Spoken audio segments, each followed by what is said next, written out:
নমস্কার বন্ধুরা, welcome back to my Sonali's kitchen. তো আশা করছি তোমরা সবাই ভালো আছো। তো আমি আজকে চলে এসেছি রসমালাই রেসিপি নিয়ে। তো কিভাবে ঠিকঠাকভাবে রসমালাই বানাবেন বাড়িতে, সেটাই আমি তোমাদের সঙ্গে শেয়ার করতে চলে এসেছি। তো প্রথমে একটা আমি ডিম নিয়ে নিয়েছি। ডিমটাকে ফাটিয়ে নিচ্ছি ভালো করে চামচ দিয়ে। ফাটিয়ে নেওয়ার পর একটা থালা নিয়ে নিয়েছি, ওর মধ্যে দিয়ে দিচ্ছি আমুল স্প্রে আর আমুলিয়া, কারণ আমি দুটোই পেয়েছি তাই দুটোই নিয়ে এসেছি। তোমরা যে কোনো একটা দিয়ে করতে পারো। তো আমি কেটে ঢেলে নিয়েছি, নিয়ে চামচের সাহায্যে দুটোকে মিক্স করে নিয়ে নিলাম হালকা। তারপর এর মধ্যে দিয়ে দিচ্ছি সামান্য পরিমাণে ঘি। ঘিটা পড়ছেই না, শয়তান ঘি, তাই পরে ঘি দিয়ে দিলাম সামান্য। তারপর দিয়ে দিচ্ছি বেকিং পাউডার সামান্য চিমটিখানি, দিয়ে চামচের সাহায্যে মিলিয়ে নেবো। তো চামচের সাহায্যে হচ্ছিল না, তাই আমি হাত দিয়ে মিশিয়ে নিচ্ছি ভালো করে। মিশিয়ে নেওয়ার পর এর মধ্যে দিয়ে দেবো আগে থেকে যেই ফাটানো ডিমটা রেখে দিয়েছিলাম, সেই ডিমটা আমি অল্প করে একটু দিয়ে দেবো। দিয়ে দিলাম। দেওয়ার পরে এটাকেও ভালো করে মিশিয়ে নিতে হবে। বুঝতেই পারছো তোমরা। ভালো করে মিশিয়ে নেওয়ার পর দেখো একটু বেশি হয়ে গেছিলো ডিমটা, তাই আমি একটুখানি গুঁড়ো দুধ দিলাম আবার। দেওয়ার পর ঠিক হয়ে গেছে। তারপর ওটাকে রেখে দিয়েছিলাম 10 মিনিট মতো চাপা দিয়ে। তারপর আমি হাতটা ধুয়ে নিয়েছি। ধুয়ে নেওয়ার পর হাতে একটু ঘি দিয়ে দিয়েছি, যাতে না হাতে লেগে যায় তার জন্য। তারপরে ঘি দিয়ে আমি রসমালাইয়ের শেপ দিয়ে দিচ্ছি। তোমরা যে কোনো একটা শেপ দিতে পারো। আমি গোল গোল বানিয়েছি, লম্বাও বানিয়েছি, চ্যাপটাও বানিয়েছি। তোমরা তোমাদের মনে মতো বানাবে। তো দেখো সবগুলো বানানো হয়ে গেছে। আমি এদিকে একটা ফ্রাই প্যান বসিয়ে দিয়েছি। বসিয়ে দিয়ে এর মধ্যে দিয়ে দিচ্ছি জল, দিয়ে এর মধ্যে দিয়ে দিচ্ছি গুঁড়ো দুধ।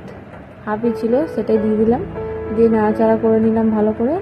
তারপর ওই দুধটা কম মনে হলো, তাই আমার কাছে গুঁড়ো দুধ ছিল না, লিকুইড দুধ দিয়ে দিলাম আমি অল্প মতো। অল্প 1 কাপ মতো দিয়ে দিচ্ছি। তারপর এর মধ্যে দিয়ে দিচ্ছি জাফরান। দিয়ে আমি এদিকে আঁচটাও জ্বালিয়ে দিয়েছি। আঁচটা জ্বালিয়ে দেওয়ার পরে জাফরানগুলো দিয়ে দিচ্ছি। দেখো তো দুধটা হালকা গরম হচ্ছে। আমি একটা সামান্য 1 চামচের হাফ চামচ মতো একটু ঘি দিয়ে দিলাম। তোমরা চাইলে দিতে পারো।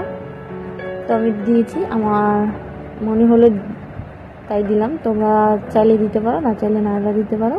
তারপর এই দুধটা ফুটে উঠেছে, এর মধ্যে দিয়ে দেবো রসমালাইগুলো যেগুলো বানিয়ে রেখেছিলাম আগে থাকতে, সেগুলো সব ঢেলে দিচ্ছি এর মধ্যে। দেওয়ার পর এটাকে চাপা দিয়ে লো আঁচে ফোটাতে হবে 20 মিনিট মতো। ফোটালেই রেডি হয়ে যাবে। তো আমি চাপা দিলাম। তারপর ভাবলাম দেখি একবার খুলে কি হচ্ছে। তো তাই একবার খুলেছিলাম, তখনও কিছু হয়নি, সবে হালকা একটু ফুটেছে। তারপর দেখো আমি এবার খুললাম, এবারে হয়ে এসছে।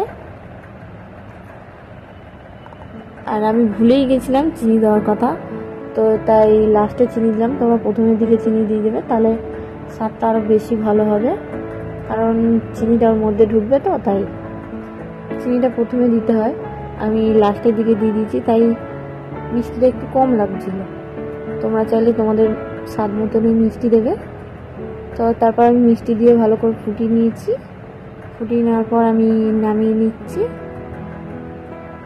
নামিয়ে সার্ভ করে নিলেই রেডি আমাদের রসমালাই। খেতেও খুব ভালো হয়েছিল, নরম হয়েছিল। তো বন্ধুরা, ভিডিওটি ভালো লাগলে অবশ্যই লাইক কমেন্ট শেয়ার করবেন এবং পাশে থাকা বেল আইকন টিভির পাশে থাকবেন বন্ধুরা। তো চলো এবার আমি এটাকে ডেকোরেশন করে নিই। জাফরান দিয়ে বানিয়েছি, তাই জাফরান দিচ্ছি উপর থেকে,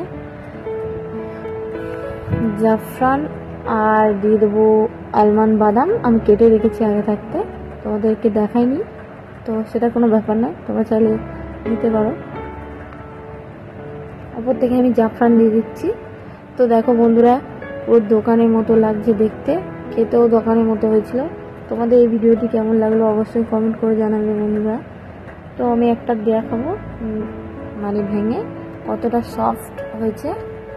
দেখো বন্ধুরা কতটা সফট হয়েছে, আমি দেখাচ্ছি হাত দিয়ে ভেঙে।